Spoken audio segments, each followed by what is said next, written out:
right. Um,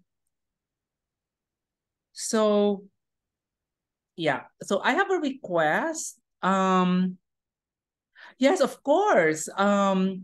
I would appreciate our other students from the other class. Oh, okay, because we have a funny arrangement. Yes, Pau. We have a funny kind of arrangement here in Ateneo in our school. So technically my class is like for this section it's really like we call it non-graduating students. Okay. So my graduating students already finished last week. Yeah, but some of the students who are graduating would also like to join the class, but of course they are perfectly welcome. Yeah, so the numbers will increase. So yeah, so we have that kind of sort of distinction. Yeah, right. Okay. Um. Right. So we have a message here. I'll just respond to this message. Yes, Pau. I mean it's optional, but this is added learning. So yeah, if your classmate wants, then he or she can join. Yeah. Right. Thanks, Pau. Right. Okay, I think we can now start. So good afternoon. Welcome to our online session. Okay. And for a brief moment, if you can, may I please ask you to turn your cameras on? Okay. For a brief moment. Okay. Right. While we get to be introduced to our speaker. Okay. Right. Thank you. Right. So today we are very fortunate to have a lecture with Dr. Vita Astuti. Okay, Dr. Vita Astuti is from Atmajaya University in Yogyakarta, Indonesia. Okay, so this arrangement is part of the internationalization of both our institutions. Okay, so we want to have exposures, okay, in terms of not just content but also approaches, and also allowing our institutions to benefit from cross-cultural knowledge. Okay, and it so happens as well that Dr. Astuti is doing research on digital media. And at this stage, in the anthropology of media class, in media and social media class, we are now studying, how digital media are actually used in other countries. So our last topic was on the Brazilian case study, and then we also did work on TikTok in the Philippines. Now it's time for our students to have a look at what's going on in their neighbor, Indonesia. Okay, and we are very fortunate to have this kind of session where we are to learn, okay, about a case study on K-pop in Indonesia. Okay, so I think we can start. So yeah, the floor is yours, Dr. Astuti. Thank you very much, Dr. Lorenzana. It's really a pleasure. Thank you for having me. And I have prepared some PowerPoint presentation. So let me share.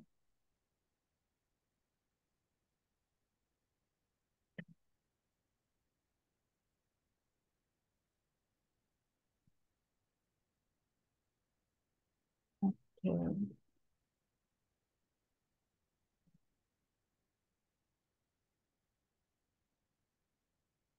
Yep. Can you see my presentation? Yes, we can. All right. Right. Thank you. So probably you can see that I have a lot of slides here. It's like around 44, but don't worry. It's more to data. So I will talk about the data in a very short notes. So this is my topic. It's about young audience, new media, and then online streaming. And then this is the Indonesian context. So this is my name, and then this is my social media, Instagram. So usually I share and also follow back my students, because usually I have activities for the class using Instagram too. So they can contact me anytime to using Instagram, and this is my email. So this is a very precious moment for me, because I can share about Indonesian context to the people in Ateneo, the Manila University. And I hope this will be coming to more dialogue or interactions, especially about sharing about intercultural communications. It also relates in my slides later. So I got this picture, Indonesia, the social media capital of the world. Why? Because of later, yeah, I will give you some data. And in the middle is me. That is very cartoon, but I like it. So, okay. This is what I'm going to talk about. 3 things. That is about the audience, new media usage, and then some case studies in Indonesia. So for audience, I use this kind of definitions, that audience is actually portrayed as a passive and also active audience. You can see some yellow highlighted here. This is about definition of passive audience, that they are manipulated, they are informed, and they are sold. So Napoli also said that audience can be as a product, as a consumer, and also a producer. So the last one, as a producer, is a active audience. Here, the audience can select, and they can seek or avoid, and also they can form something. And they are participants that co-produce, and they also interact between themselves, and they make some groups that they meet and then related to the products of the media. And then I also talk about this concept, that is audience engagement.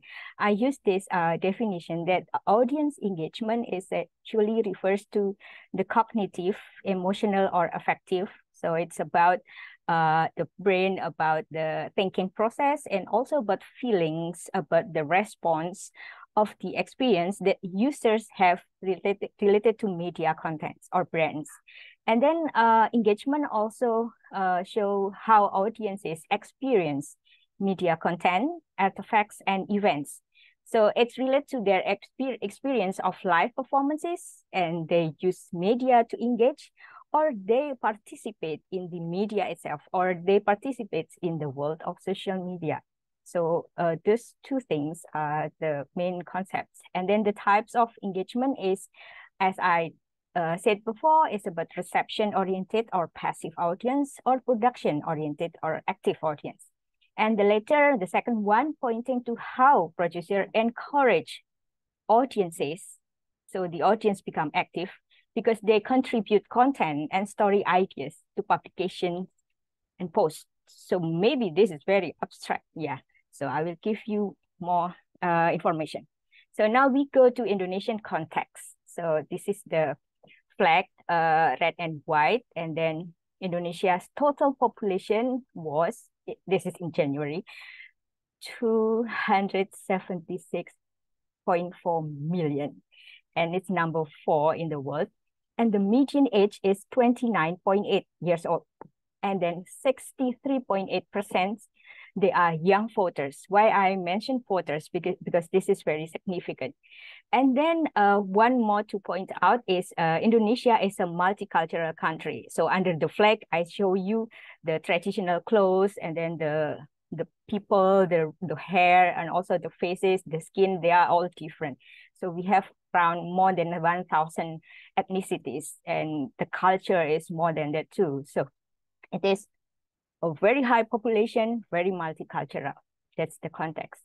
And now we go to the internet penetration in 2023. So this is Indonesia. The whole Indonesia consists of big islands, small islands, and then you can see it's almost like spreading out, yeah, from right to left or left to right. So it's above and below, yeah. So it's a bit like that, but you know, there are some places that are still empty. So we still have problems with that.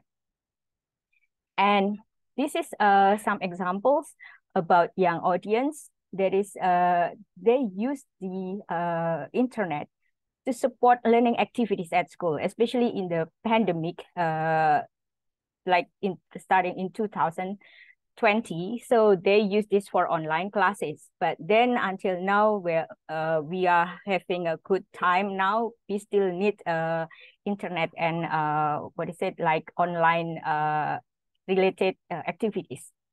And then it's also a means of accessing entertainment. Entertainment means like something that they use in their free time. So usually they access images, and this is like 76%, the dominant one. And also music or audio, and then videos. So videos is the last one. This is very simple data. Later, I will give you more complicated one. And talking about young audience, to this day, we have, not to this day actually, in March 2022, so we had 65.82 million youngsters. And this is age 16 to 30. And they are also divided into rural and urban. So they live in urban or in the cities, and more males than female. And this relate to why I said young voters in previous slide, because youth are now going to participate in Indonesia's 2024 next year election. But the problem is like this is in the middle of hoax, disinformation, and misinformation through the media or internet. And it needs political literacy and digital culture. Yeah, they need like this. And why it is like that, so I will give you more examples later. And there are some people say that youngsters doesn't care about politics, but yeah, actually no. Young people in Indonesia, they are really interested in politics. There are several cases where young people made their voices heard. So this include the 2019 mass protests by students who rallied against several laws, including new criminal code and also about extramarital sex. So they really have some activities, some motivation, and also some enthusiasm relating to the government or state activities. And this is the data from Data Reportal. This is about data of the internet users. So yeah, it's 212 million. And this is like 77% of total population. And the social media users by January 2023 is 60%. And then the youngsters or productive age 18 and above, like 79%. And the social media that they use is Facebook, YouTube. This is related to the, oh, no, I didn't put it into order. Sorry. But here, Facebook, YouTube, Instagram, Twitter, and TikTok. And you can see in the world ranking, Facebook users in Indonesia are like number 3. And then YouTube users, number 4 in the world, Instagram, number 4, and Twitter, number 5, and TikTok. So you mentioned TikTok, Anjo. So it's related to Indonesia. It's number 2 in the world after USA. So maybe because we have like number 4 biggest population, it relates to that.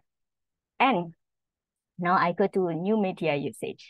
So yeah, one of the usage of the media is for leisure activities. And as July 2022, based on Statista data, they use they like watching movies, listening to music, watching series, reading online news. You can see from this word, it is actually by online, right? And then others, less than 40%, they read online books, watching vlogs, it's online, using internet, watching news using internet, watching reality shows, watching talk shows, gossip, and listening to radio. So they like to watch, listen, and read. And you can see it sounds like all online. And this is, I use many data from VR Social.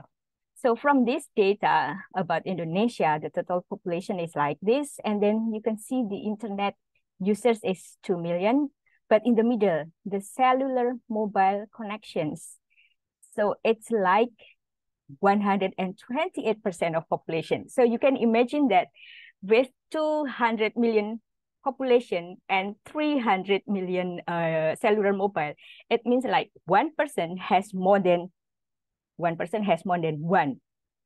cellular mobile. So it can be 2 or 3. It means like that. And the internet users is almost like 77%. And the active social media users is like 60% of the population. And it relates to the urbanization too. So it's more than the people in the city. So people in the village or in the country, they also use social media. And here, the daily spend time, it's 7 hours for Indonesians. So they use 7 hours time spent using the internet. So it means, yeah, it's, for example, if we work for 6 hours, we sleep for 6 hours, and the rest they are just using social media or internet, I mean. And then for social media, they use 3 hours in their daily time, yeah, out of 24 hours. So that is pretty active. And then the main reasons for using the internet, I think it's more individual than social. So I give some yellow tick over there. The yellow one that is staying in touch with the friends and family. And they use internet for gaming. I put this more individual, yeah, because gaming, yeah, sometimes you use it alone. And then also meeting, oh, sorry, this is social, sorry, for gaming, because sometimes I heard that young people also make a group of gamers and then they play games together. So it's more social.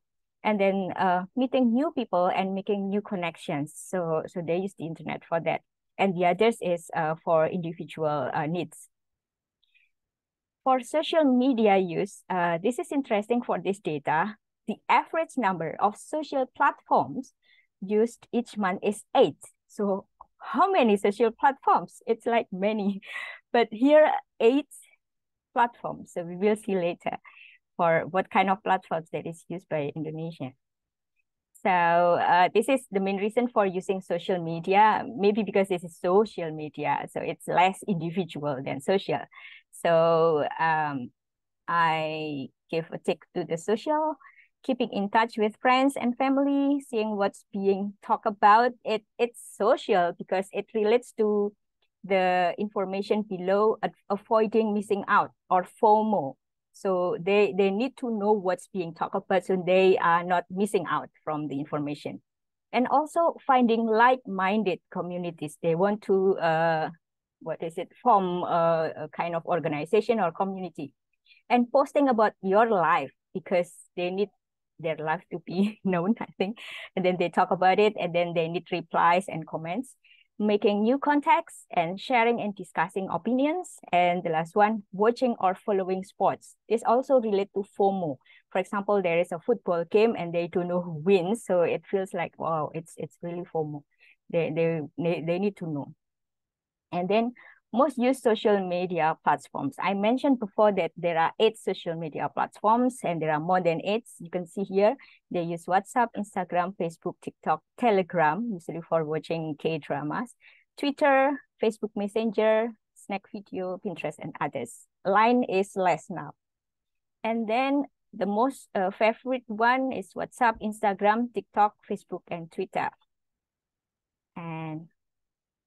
And this is also interesting to see the types of social media accounts that they are followed. Of course, parents, family, and people, they know because it's, other than FOMO, Indonesia is a collective country. So if you follow me, I will follow you, something like in the family, yeah. And then bands, singers, or musicians. So I give 2 blue ticks here for entertainment, memes, or parody accounts, and actors, comedian, or other performers. So Indonesians like to watch something funny.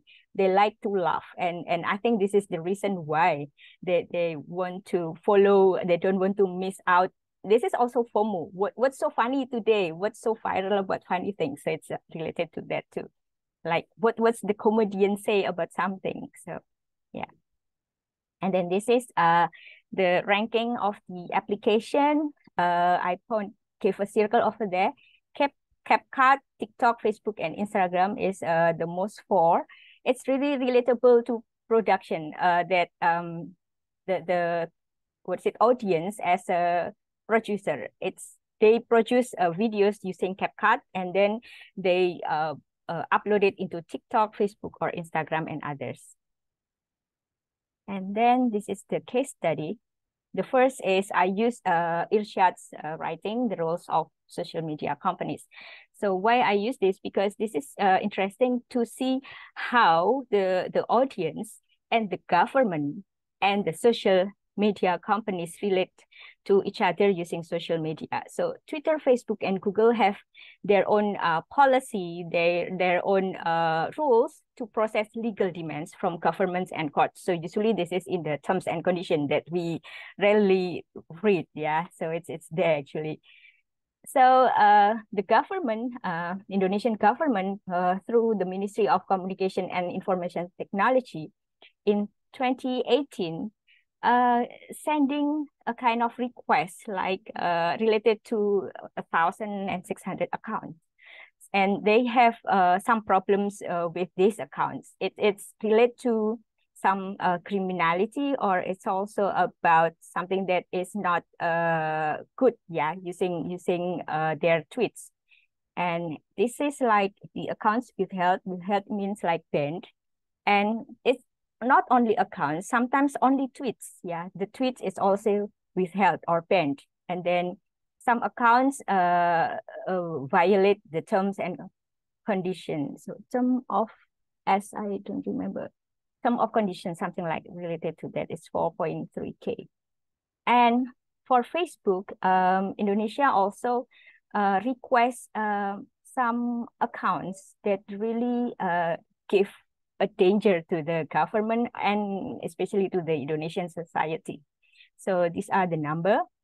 And then it happens because of some terrorist activity in Instagram and also in Facebook. So this is this data I got from the transparent report from the Facebook. So because of the terrorist activity, Indonesia asked or request Facebook to ban some accounts or page. And this is actually the summary of the causes of the Facebook was asked by the government to restrict something. So this is by June 2022, that there are some COVID-19 misinformation like hoax or fake news, and also some regulated goods like maybe narcotics and some related to, because Indonesia is a Muslim country, the dominant is Muslim country, so there are some goods that is not allowed to sell. And then also blasphemy. Blasphemy is a big thing that they want to discredit some like leaders. Yeah, it could be a leader of the religious community, or it could be like political. And also for fraud or gambling, and then bullying, harassment, and hate speech, and also about sexualized content. And less than that is about terrorists and anti-government. So Indonesia is, yeah, the anti-government is not really a big thing, but if there is something that attacking the presidents or the country, so they will do something about it. And then in 2019, so as I told you that Indonesia, most of them is a Muslim country, and they don't support gay. And there is this account, Al Pantuni. So the Indonesian government requested that this account is blocked by Instagram because of gay Muslim characters, because it violated in Indonesian law, actually, Indonesian culture, Indonesian, some religions too, about pornography. It's suspended at first, but then it's decided that Instagram said that they will restore, actually they restore it as no violation of the Instagram community guideline.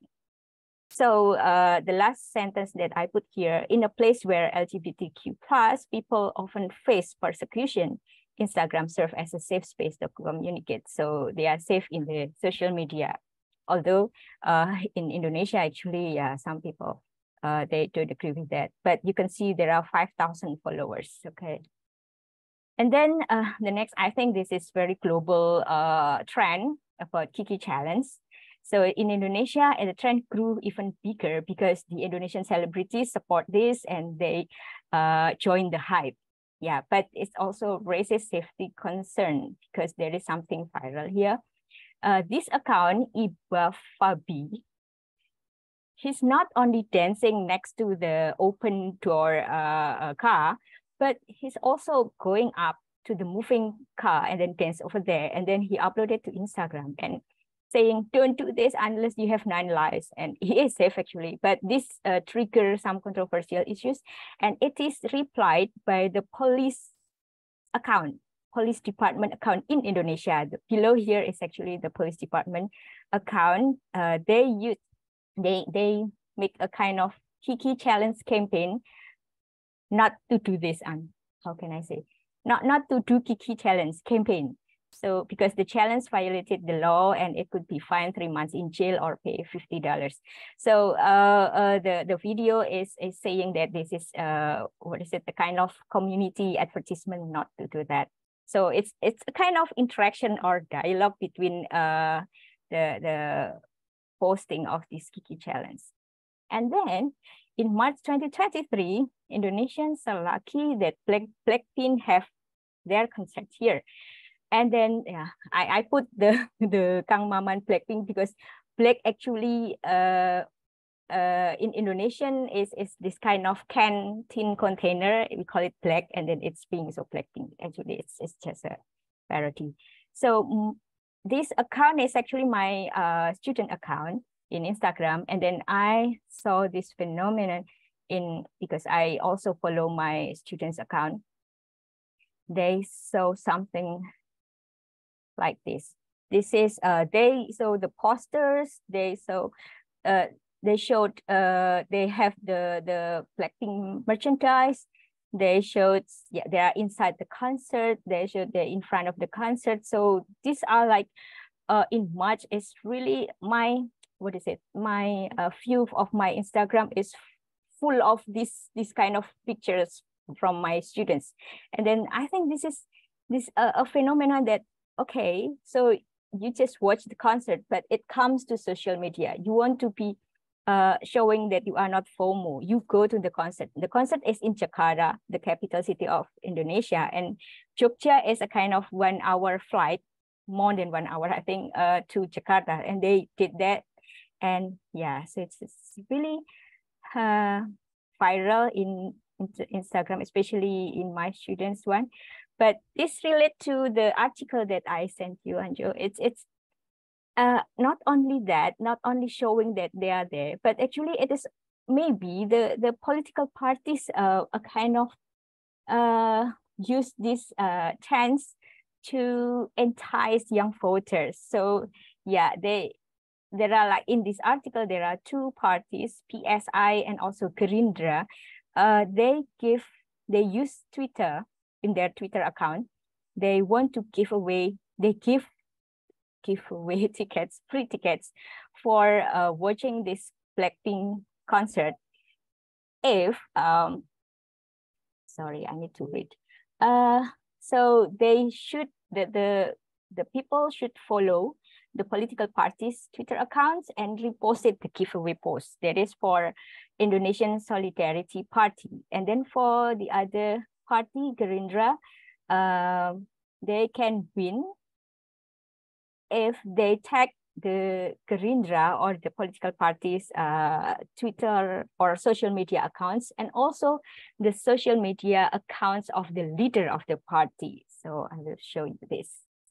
So they have to show the Blackpink merchandise, and then this is the posters or billboard. Yeah, this is the parties, and then the leader of the parties is the man on the right. Sorry, on the left, and then also this one. This is an example of showing the posters of the leader of the party. And then there is a protest in the Twitter that that Blackpink should do something about it, or we should boycott this because they use Blackpink for their politics issues.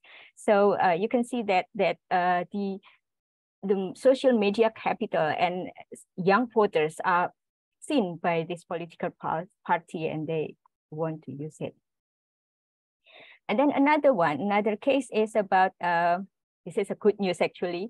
So in July last year, so Indonesian YouTube content creators can use their content as a loan collateral. So this is informed by the Ministry of Law and Human Rights. And the requirements is, for example, you have a song or video copyright, and then you can apply for a certificate or right certificate if you have billions of views, and then it can be used as a bank loan collateral. Wow.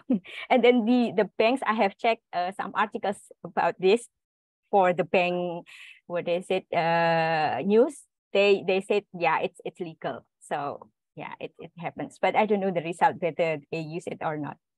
I couldn't find that. And oh, sorry.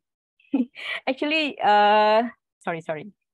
So this is about the social media and young audience. And I will continue with a kind of response to your article about Walang Forever, Anju. So I would like to relate my presentation here about Walang Forever. So this is a bit related with social media and internet, but the most important thing that we also have this Broken Hearts Club. So this name is Didi Kempot, the singer, but he has passed away in 2020. He gained mainstream popularity as Lord Didi, the godfather of Broken Hearts, because his songs is like, it's Javanese, using Javanese or our tradition, our local language in Java. It's really relevant to the fans' own ill-fated love stories. And then it constructs a kind of, young people is related to young audience, sad boys and sad girls. So they gather together and then they sing together about the song. So the songs are really relevant to that, because this is very popular. He's called as the godfather of Broken Heart. And then there's a commodification to this, that is, so this is not Bruno Mars, but he is dressed like, guys. People say when he was young, he's like Bruno Mars. And then he become as a Shopee brand ambassador. I don't know whether in the Philippines you have Shopee, maybe. Yeah, because Shopee is like global online services. So Didi Kempot becomes the brand ambassador. It's really commodification. And then also he shows in some advertisement too. And all is about online things or shopping. And then Didi Kempot is a man, and then like supporting something related to men. Pria pilih Shopee. Pria means men chose Shopee, right? So he's the brand ambassador. And we don't stop right there. This is a good thing. Didi Kempot raised for 5.3 billion with charity concert. It was in the pandemic, so he cannot, have a kind of like live concert offline. So using online concert, he can gather this 9 billion or 5.3 billion. Yeah, there are two different things. So this concert is so huge. And then it is also adapted into a movie. So the story of heartbroken things, and we call it Sobat Ambyar in Indonesian. Like in 2021, there is a movie. The title is The Heartbreak Club. So because of this Didi Kempot and then this phenomena. So yeah, I think it's also related to our discussion about digital media, and then it goes to Netflix, it goes to online streaming. People can watch it anytime, anywhere, and it's still supporting the what do you call, the stream of community of heartbroken people. So yeah, that's something that related to that. Yeah, this is the movie, and then it gains good numbers of what you call the viewers, yeah, in the cinema. But then in Netflix, I don't have the data for that. And yeah, I think that's all from me. So I just write down the questions I would like to know. How is the new media usage by young audience in the Philippines? It's similar or maybe very different. Thank you very much. Thank you. Yeah.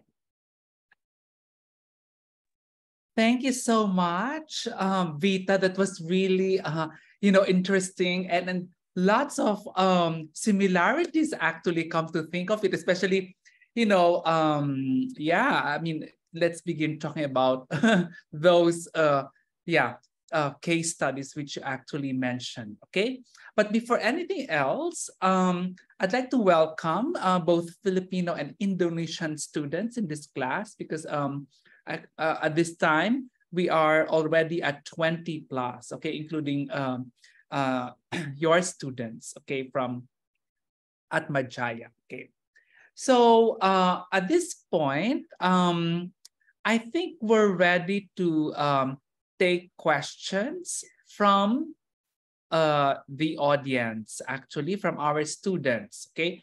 So in the last slide, I think Vita asked the question, so how is it here in the Philippines? Okay, so perhaps we can begin our reflection on the similarities between digital media users in Indonesia and then in the Philippines, or the Filipino audience can also ask any questions relating to, the observations and claims and interesting insights from Dr. Astuti's presentation. Okay. Yeah. So there we have here a question. Okay, from wait 1 second. Okay, let me just read these. Yes. So yeah, it's okay for you to type in your questions in the chat box. But I think we already have our first question from Ed. Okay, Ed, please introduce yourself and then the question. Hello, I'm Eduardo Barreto. I'm from Ateneo and I'm a student of Doc Anjo. So, ayun, I just wanted to ask po, like, in the Philippines, you mentioned prior po that media plays a big part in elections, and that, if I'm not mistaken, the current election is being sort of influenced by the media right now. And I think that's the case for around the world. But for the Philippines, in our previous election, media played, I would say, the biggest role in how the results of the election turned out. And I just wanted to know, in Indonesia, how powerful does the media, how much power does the media have in swaying narratives that actually end, or that could potentially end up affecting something as big as maybe the presidential election. Okay, can I just answer directly? Okay, yeah. All right, thank you, Ed, for your interesting question. So yeah, it's actually really true that the social media, and especially the interaction between social media gives some big influence, especially because in Indonesia we elected, or we vote for our presidents directly. So it's really what is it? It's really influenced how people decide which presidents that they want to vote. And as I mentioned before, that there is like a kind of hoax and also fake news about some people. And in YouTube, everyone can just post anything. So the problem is like this. So when there is like hoax or fake news, some people, Indonesia is a collective country. They want to share everything. And how do they share? They share it into groups of WhatsApp groups, for example. And then there are many kinds of WhatsApp groups, like family WhatsApp groups, like your work community, and it's easily easily spread. And then some people, sometimes, this is my other research actually, in a WhatsApp group, there is a kind of opinion leader, or for example, in the family, that my finding is in the family, the grandma or grandpa or the elders are the decision maker, and what they say is usually being heard by the youngsters. And sometimes I remember my father said, you have to like they use their power. You have to vote for this person, not for the others. But now it's goes to using social media when they're saying it. So sorry. So it happens like that, and then there are like ambivalent feelings, because some people, like the youngsters, they know better, but they cannot say it in the group. They cannot influence the others. Some people, yeah, just okay, if I want to be safe, so I have to follow this. So it's related to that kind of relation in WhatsApp groups, yeah, in the social media.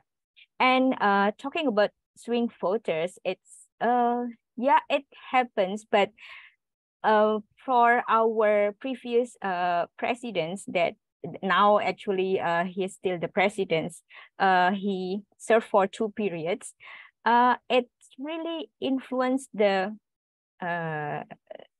decision, but he is very strong. I mean, he knows how to play with social media. So because he knows how to play, and he has a very good strategy using social media, so he is safe for that. So he knows how to do that. So I hope I answered your question. Yeah, it happens like that. And then especially between the interaction between the individuals using social media. Okay, that's it from me. Thank you. Yeah, actually, just wanted to quickly mention that our president is a vlogger. Like, he has his own vlog channel, so that's how he used his platform to kind of gain ground in the election po. Thank you po. Yeah, you definitely answered the question. Okay, thank you. Right. So that's an interesting sort of exchange, because we can also see the role of group chats, right? And who has a more prominent voice in the chat, and especially if it's a chat among your relatives. And I'm not sure in the Philippines if that is the case, like in your respective group chats, but I think that is the one that's mediating, right? It has a mediating role, right? Okay, so that would be interesting to study, okay? Because we now our digital environment is not only comprised of what we see immediately, okay? But there are also pockets of communication happening alongside, diba? Or parallel to, underneath, you know, and whatnot, right? And that's very important, to consider. Okay, right. So what we are now seeing is of course, this kind of remapping of our digital media environment, and somehow the Indonesian case more or less, gives us this kind of mirror, diba? And I think this is something that Pau says in the chat box, and if I may read it for everyone, okay?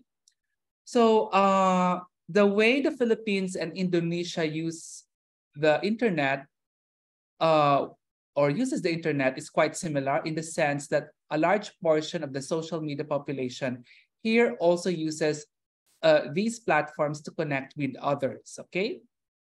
Through dating apps, messaging people online, as well as to entertain themselves, okay? So here is Pau's question. I'm curious about the use of videos as collateral.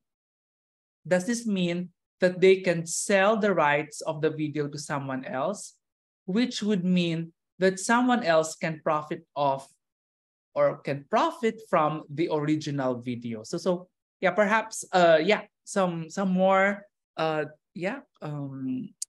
Okay. description of this your YouTube channel as collateral, which is really an interesting case. Yeah, it's very interesting, and especially because Indonesia now, the Indonesian government really supports creative industry, and one of the proof of supporting this creative industry is by giving a kind of rights certificates or a kind of patent for the certificates for the production. And it's also the Ministry of Law and Human Rights see that video or the YouTube content is also can have the similar rights with the other production, like maybe they made some toys or some innovations in technology.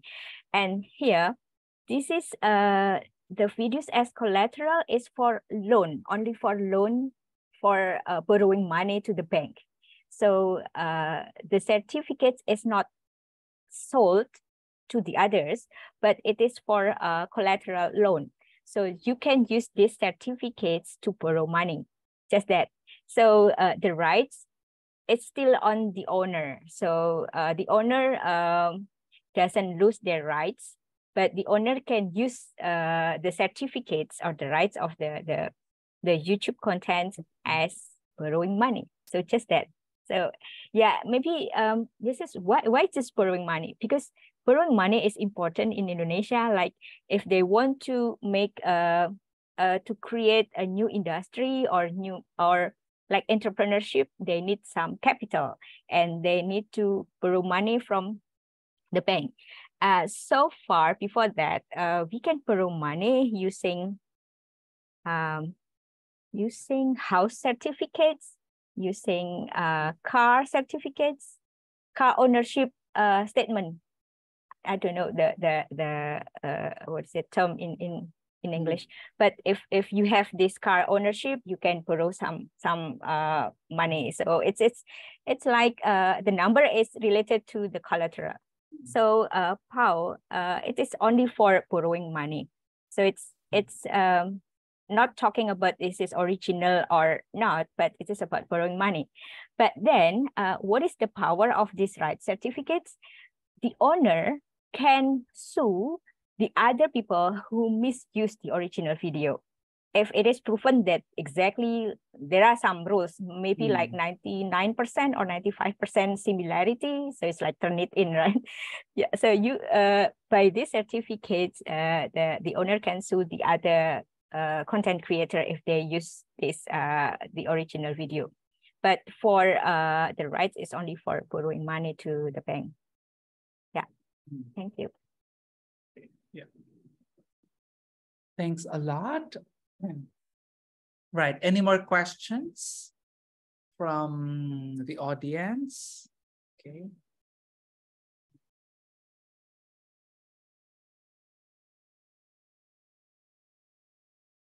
Right.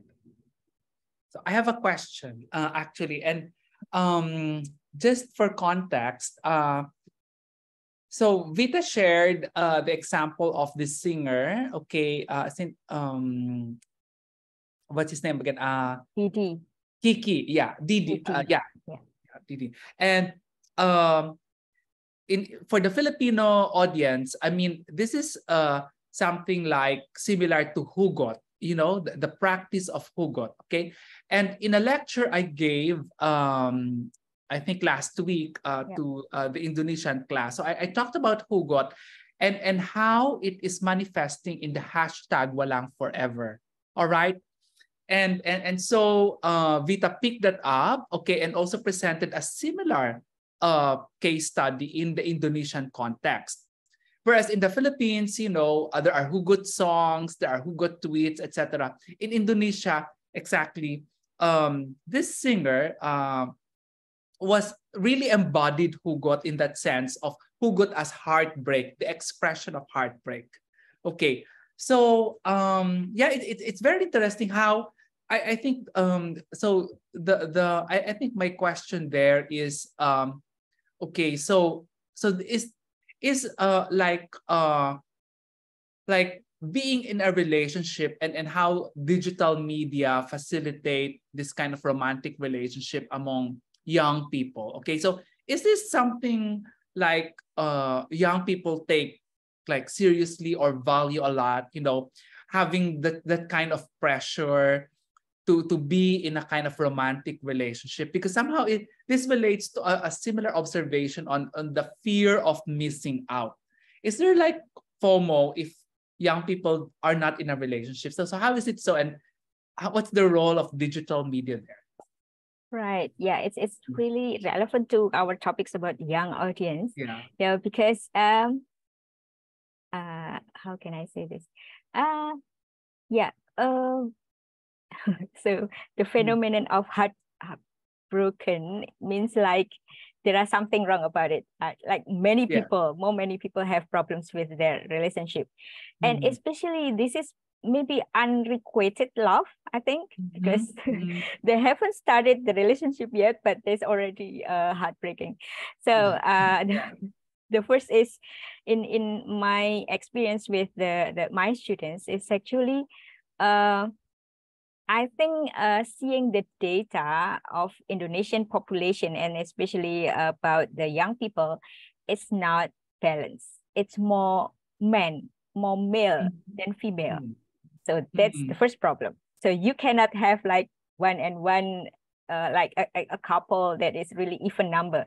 This is very, very not balanced. So I think that's starting the problem. But then because Indonesia is a collective country, and you also mentioned about PDA, the public display affection, it's really influenced them that the FOMO thing is the PDA. So if I cannot show any affection to the public, so I miss out. Yeah, I miss of having a relationship. I miss out. Right. Yeah. Right. So Right. I should have something. So actually last year I did a research about toxic relationship. I think it relates to this. That they, as long as they have relationship, it's okay, although it's very toxic. And then some people that I interviewed, they said that they don't know that this is toxic relationship. Although I think they knew, but they just, no, this is not toxic. We are okay. But the others see their relationship is very toxic. So especially the victim is the female. So usually they're heartbroken, but then they also they're breaking up, but then they come back again, and something related to, yeah, maybe the male or the female, they try to persuade to have a good relationship again. So it's also related to the toxic relationship, to the FOMO things about PTA, because this is in social media, and then you can see that Indonesians use internet like 7 hours and social media like 3 hours. When they are watching for 3 hours nonstop, I mean, yeah, maybe not, maybe they breaking up, maybe they watch it 1 hour when they have breakfast or lunch or dinner, but they see or exposed to this PTA, so it becomes something that produces anxiety. And then I learned from my kid actually. So he said about an app, but I don't remember an app. It's not Tinder, it's not something, but it's dating application. It's many now. So in Indonesia, and some people use that. Although they think relating to pandemic too, actually. So in the pandemic situation, the activities at school, activities at campus is not fun. It's online all the time. And then after 2 or 3 years, they come to the campus, they come to the class, and they meet each other, and they feel awkward. because usually they like online like this, not many people showing their faces, but then suddenly you meet like more than 10 people in the classroom and you have to talk to each other, and usually we still wear masks in the classroom. So it's just something really limit the interaction and communication. But in the social media, there's no limitation. So how can I show this? And then usually what you call? I can reach my students easily by Instagram. When I WhatsApp them, chat in the WhatsApp or email, they don't reply.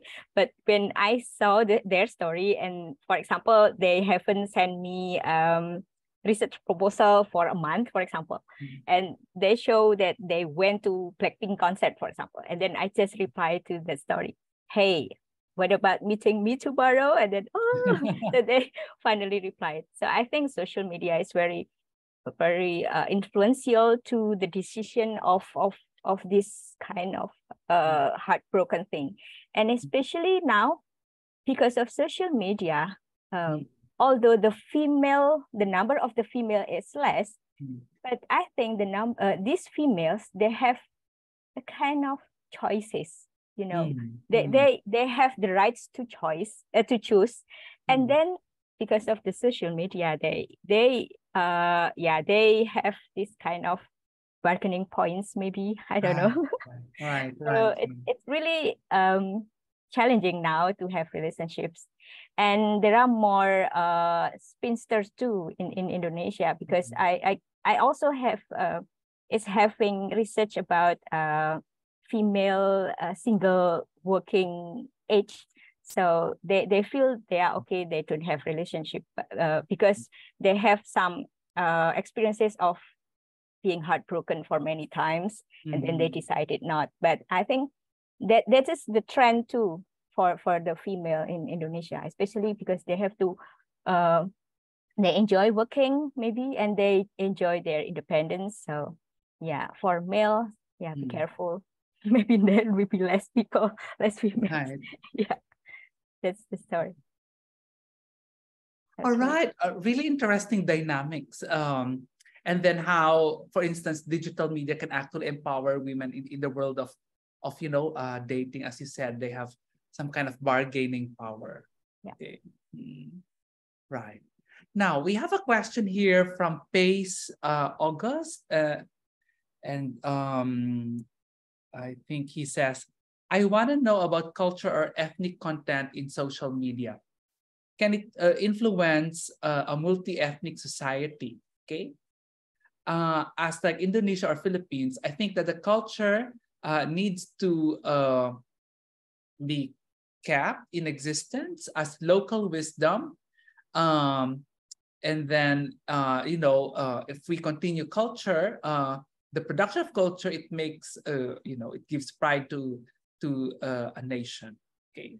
Any thoughts, Vita, on basis of comments? Yeah. Thank you. So this is very interesting question, especially because what is the culture? And now because of the globalization, I think everyone looks the same.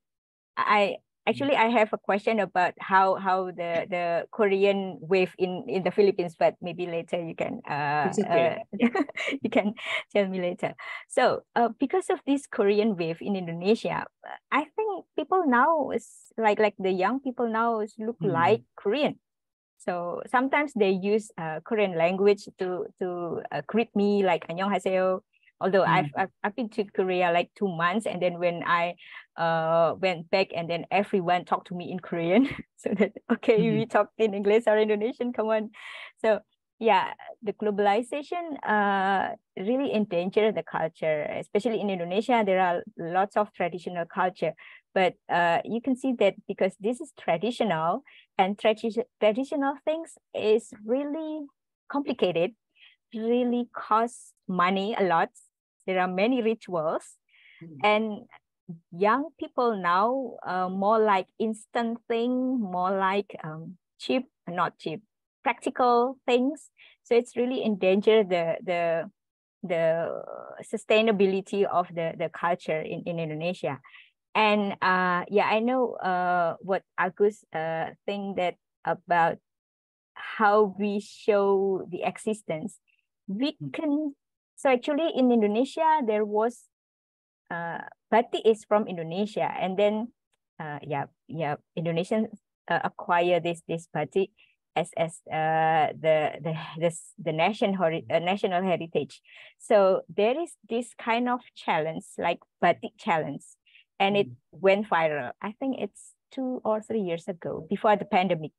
So I think this kind of we have to use some tools in the media, but this is for the traditional thing. How we introduce some traditional language that is almost gone right now, because I'm Japanese, but I'm more speaking in Indonesian and English rather than in Japanese, because my kids speak Indonesians, and the others, like official language in the office, in the classroom, is also English or Indonesian. So yeah, if I speak Japanese, it seems like, oh, this is not official, something related to that.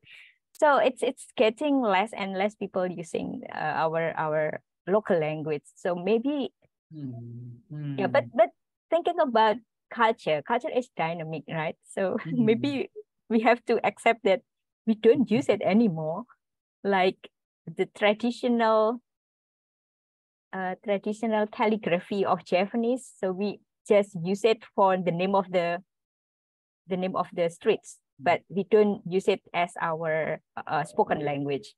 Maybe like Latin now. So yeah. If everyone see that there is benefits from that, I think what we do to make it viral, what we do to make it importance, it can be very successful. I think, yeah, Agus. Thank you. So thanks for the question and for the response. I mean, I think in our class we actually talked about the kind of content on social media, and because in as we have seen, because we are now making comparisons, and I think we have seen that the local flavor is always there. Yeah, intention with other sources of content, or let's say cultural uniqueness in that sense. But as Vita rightfully mentions, culture is dynamic, so there's always this kind of interaction. Okay. Now, anyone from I think both Indonesian or Filipino students, can you comment on the impact of K-pop? Because I think more, it's like you can have something. I mean, it's you who are more exposed to K-pop, and perhaps you can say more about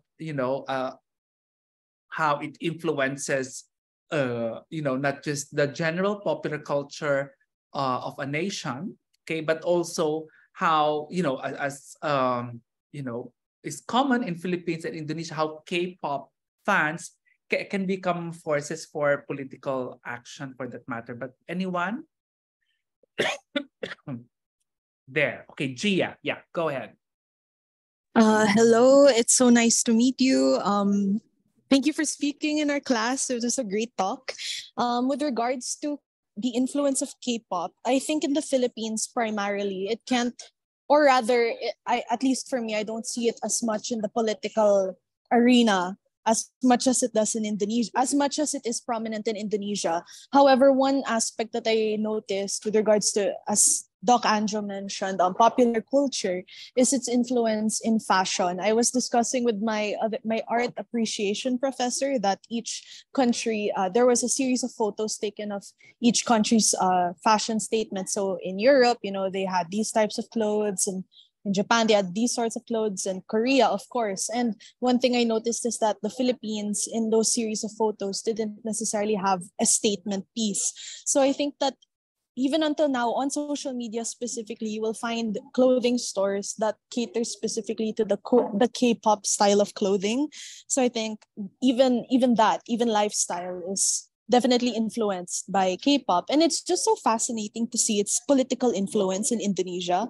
That was something I never really saw coming, especially with the material that we read, wherein tickets were used as an incentive for voters in Indonesia. That came as a surprise for me because I never really saw music as something directly linked to something like democracy.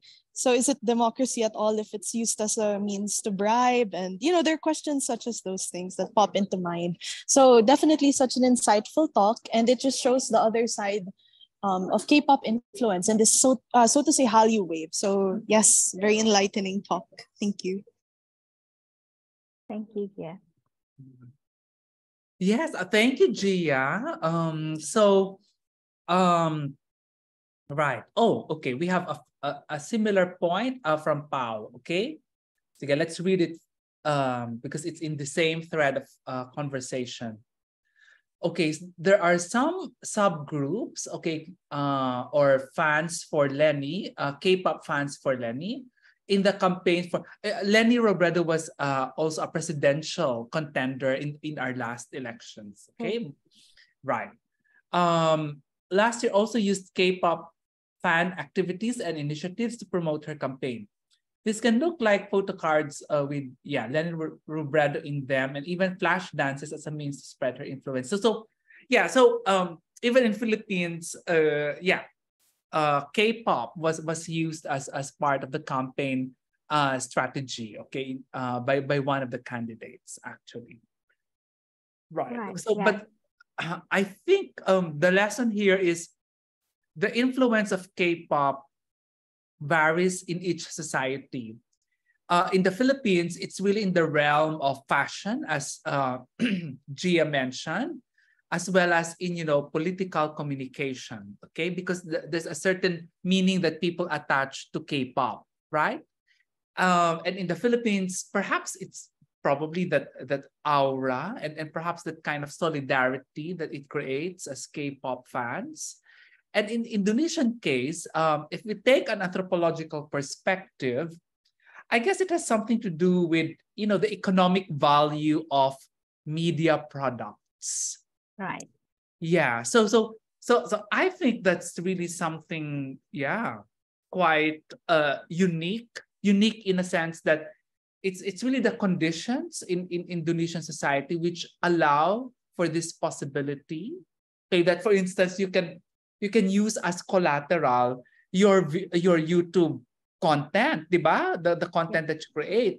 And precisely because it's possible because Indonesia has a policy that incentivizes the creative industries. And then, of course, not to mention the value sort of attached to digital content creations, okay? Right. So it's just interesting because like you can you can practically monetize different kinds of digital content in Indonesia. Okay. Yeah. So so is this like an option for young people? It's like, is this a career option, Vita? Wow, that is a very important question, because now when I ask my students, like first semester students, what do they want to be? They want to be a YouTuber, because there are some proofs. There are some proofs that Indonesian youngsters they can be rich, and instant richness is very important, like instant, and they want to make themselves like as a YouTuber and monetize things. So it's pretty popular. And relating to Gia's comments, so it's very true. And Indonesia is also about fashion, about Korea. And let me tell you a story that actually Jogja is, what is it? like mini Indonesia. So everyone wants to study in Jogja because of a good university. Like the highest ranks of university is in Jogja. The oldest university also in Jogja. So it's like mini Indonesia. And then I can see that some Indonesian people, young people, and especially even in my university in Atmajaya and in this faculty in my department, one of them joined K-pop, and then she lives in Korea now.